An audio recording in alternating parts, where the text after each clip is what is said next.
everyone, and welcome to my channel. My name is Penny and this is Little by Little. In today's video we're going to head back into the kitchen and I'm going to do a little bit more work on our coffee bar. So I wanted to make a Keurig machine for the coffee bar. I'm the only coffee drinker in my family, and so I just find that it's easier to make it 1 cup at a time.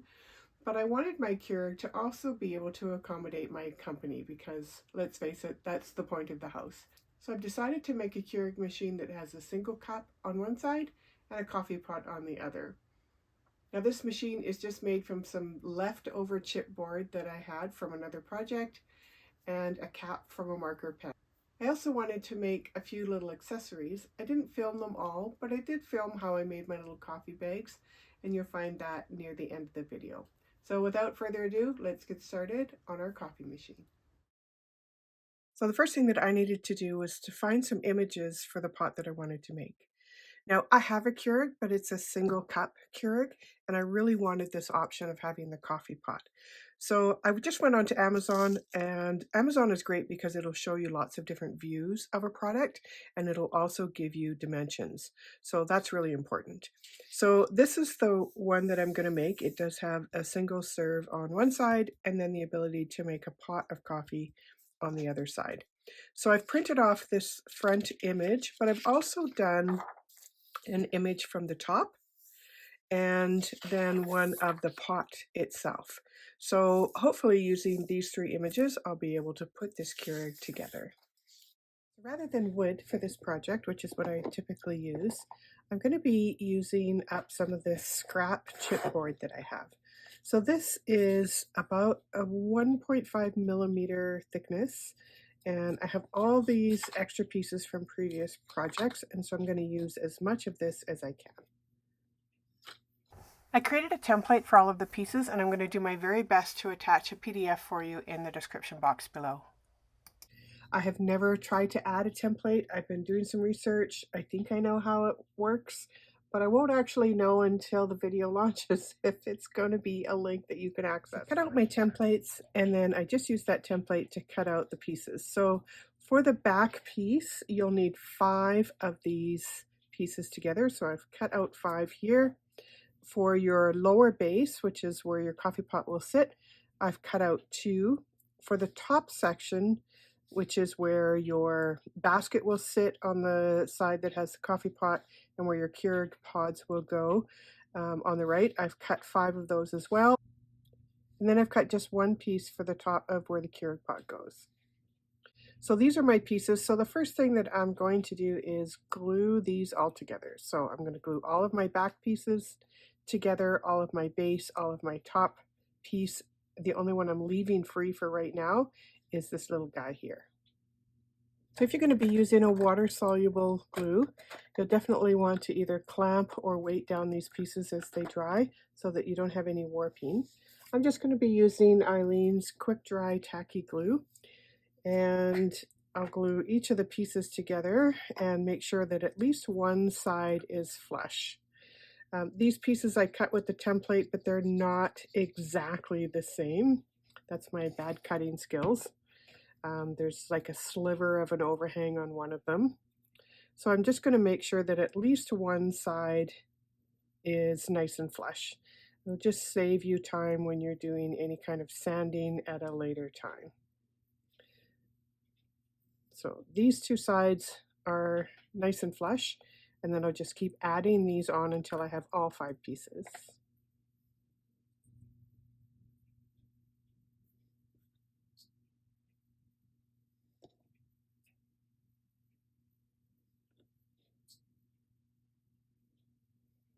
And we'll just let that dry.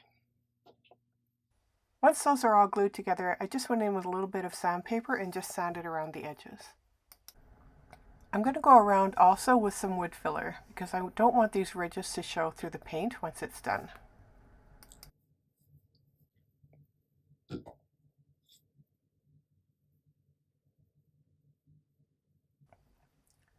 Once you've gone all the way around all of your pieces, then you'll need to give it some time to dry before you sand it. Don't worry if it's super rough here, the sanding will take care of any imperfections that you have. I'm using a very fine sandpaper here. all the way around the edges, and then just making sure that it's nice and smooth. I'm going to do a little bit of work on the top piece here. I don't know if you can see very well, but this is divided off into a few different sections. One where the basket for the coffee filter, and there's another smaller piece in behind where the pod goes. And I want to recreate that on the miniature top as well. So first, along the back part of that top piece, I'm going to measure in about 7 millimeters, and that's going to be the section where the water reservoir is.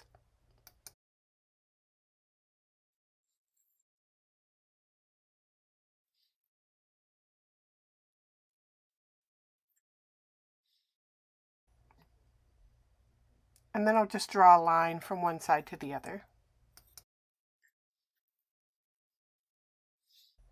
Then to mark off the section behind where the pods go, I'm just going to start right kind of at the inside edge of that pod, and I'm going to go back almost all the way to that first line. I'm just going to leave about 2 millimeters of a distance there, and then I'll just go and make an L shape to the end.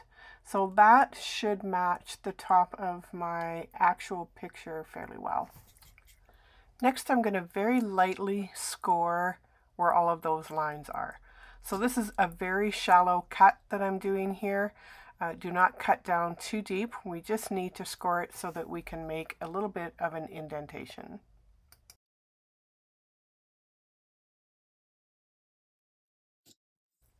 And then I'm going to take my actual scoring tool, and I'm just going to go through those lines one more time just to kind of widen up that little slit that I made.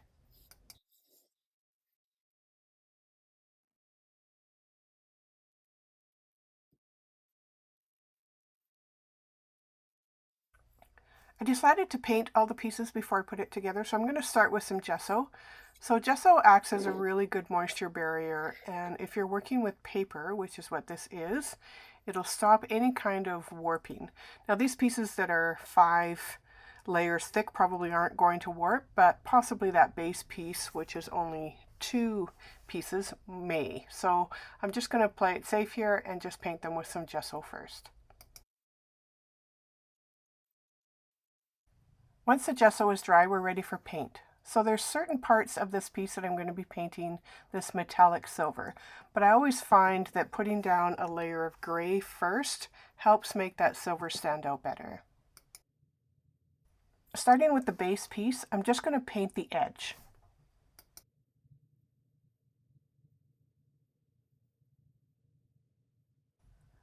I've also painted just a thin line around the top of where that pod goes, and then the full edge of this one smaller piece that's going to go on top. Now I'm going to go over all of those same areas again with some silver metallic paint.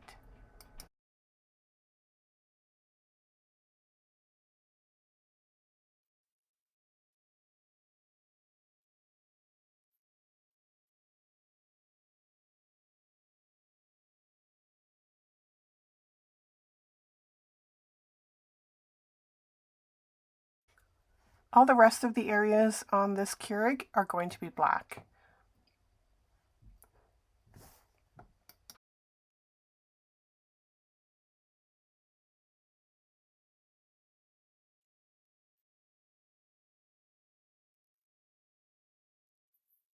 I used 2 coats of the black just to get some good coverage, and now it's time to put it all together. So I'm going to start by gluing my middle piece down to the base. So this is just Eileen's tacky glue here as well.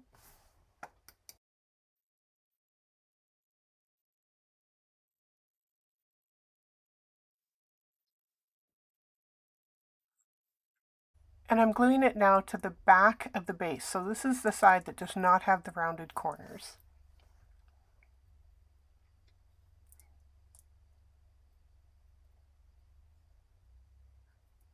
I want to make sure that it's nice and flush on the back. And while that's drying, I'm just going to glue this tiny little piece onto the top.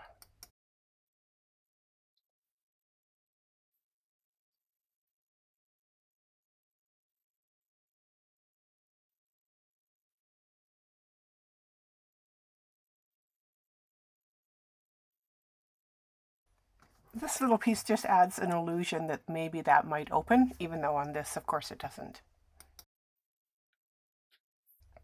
Now we're going to add those two sections together. So I'm just going to put a little bit of glue here onto the middle section.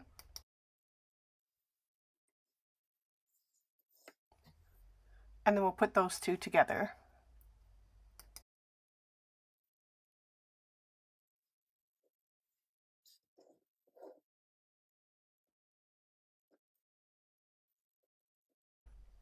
And here's what it looks like so far.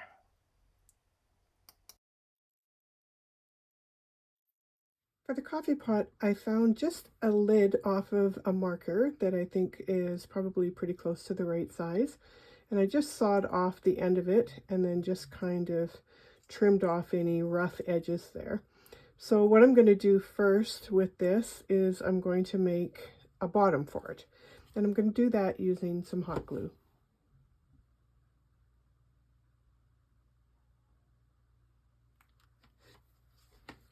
So it's just probably a little bit smaller than a dime, but a little bit bigger than the base of this tubing.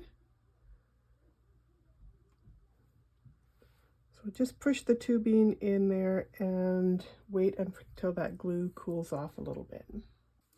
And once the glue is cooled, then we're just going to cut off any excess here around the edge. For the coffee pot lid, I'm just cutting a piece of chipboard the same diameter as the top of the pot.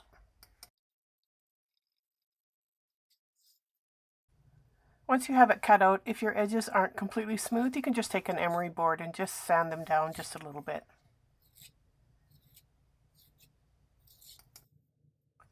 Next, I'm going to sketch out a handle for the coffee pot.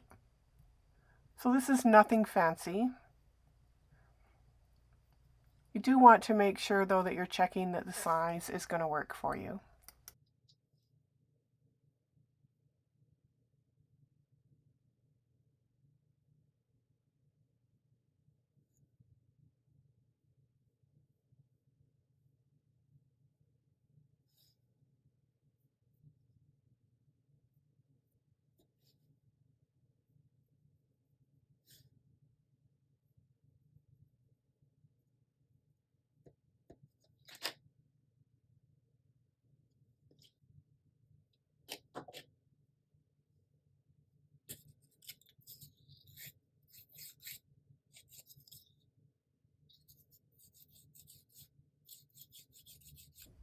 I cut and painted 3 of those circles. Turns out I only needed 2.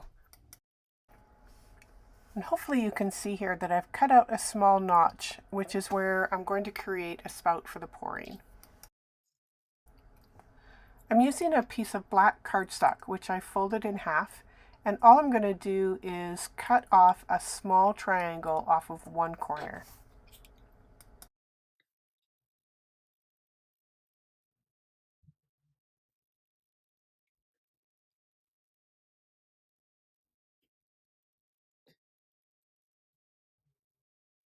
And then I'm going to glue that tiny little piece of paper to that tiny little slit that I cut in the lid.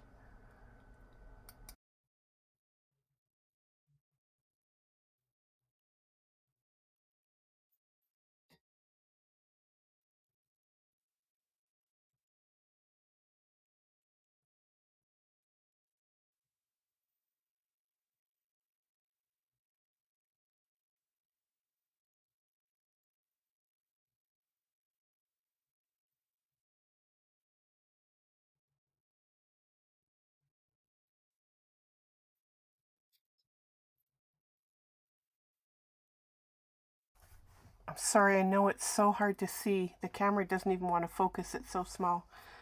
But now it does look like there's a little pour spout on the coffee pot lid.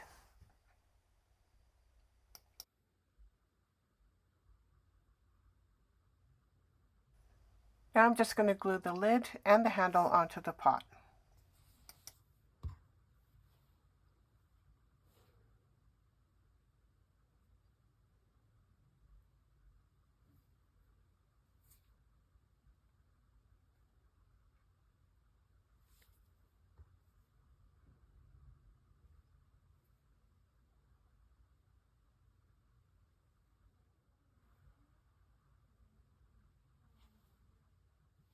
To add some finishing touches to the Keurig, now as I said, I cut out 3 of these little black discs.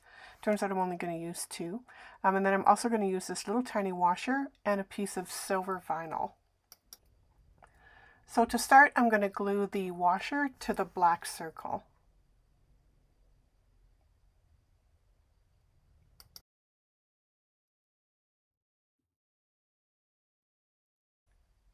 This little piece is going to sit underneath where the basket would be, so on the side where the coffee pot is, and it'll just give the illusion of someplace where that water could be coming out of.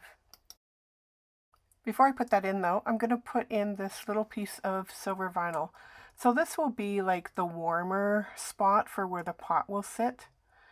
And originally this was where that third piece of black circle was going to go, but I did find that it made it too high and the coffee pot wasn't going to fit very well. So I've substituted out the vinyl instead, and that's where the coffee pot will sit. So now we'll go ahead and attach this little section up above under where the basket would be.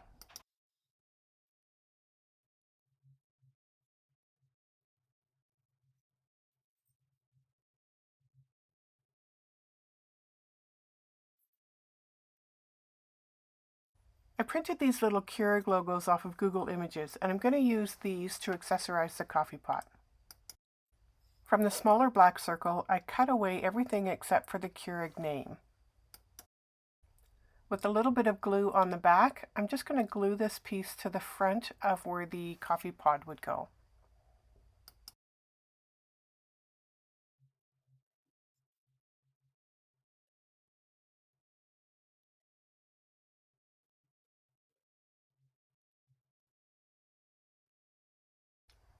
Next, I punched out a circle from the silver vinyl.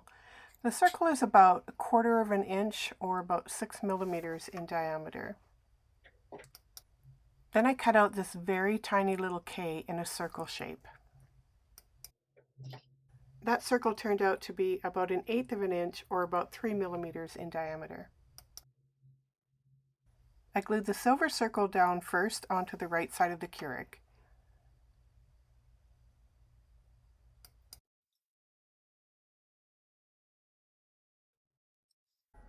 Then I glued that very small little K circle into the center of the gray vinyl. This will act as the cup size selector and the on button for this side. To finish it all off and protect some of those paper pieces, I'm going to give the whole thing a coat of this glossy podge.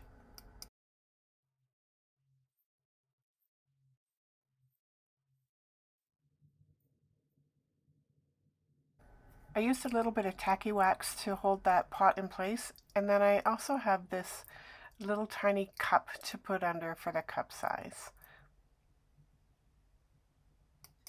I've included a little template for the bags for you, so all you'll need to do is cut out on the solid lines and then just fold over and score on your perforated lines. So I've already cut out some for myself, and I've just used some very thin scrapbook pattern paper. I also went back into Google Images and found some labels for some coffee. I would have included these in your template, but honestly I'm not sure about any kind of copyright, and so I didn't want to get myself into trouble. But they're very easy to find. I just went into Google Images, Clip Art, and typed in coffee labels, and there they were. Assembling the bags is quite simple. It's just like a present, really. Just put glue on the smallest perforated side and wrap it up so that it looks like a square and glue it together. Then you're just going to fold in the bottom edges.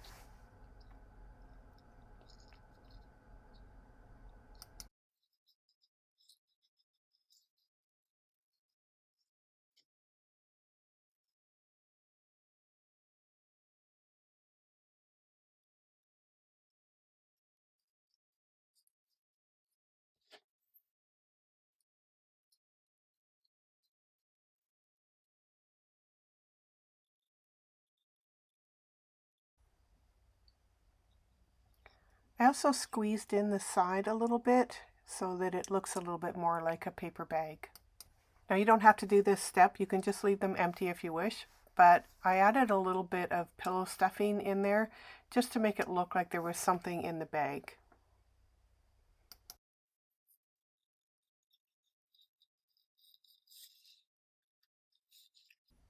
Once you have as much filler in there as you want, then just close up the bag and fold it over once or twice.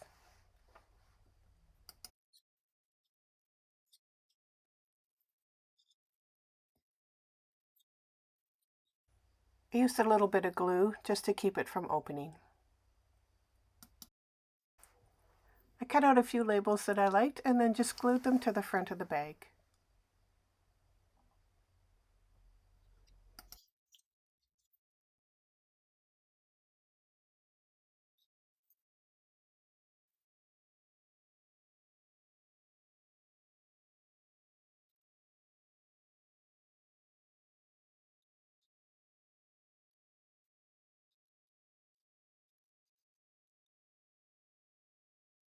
Now here are our finished 5 bags of coffee. So that brings us to the end of today's tutorial. I hope you've enjoyed it. Thank you so much for joining me, and we will see you next time. Bye for now.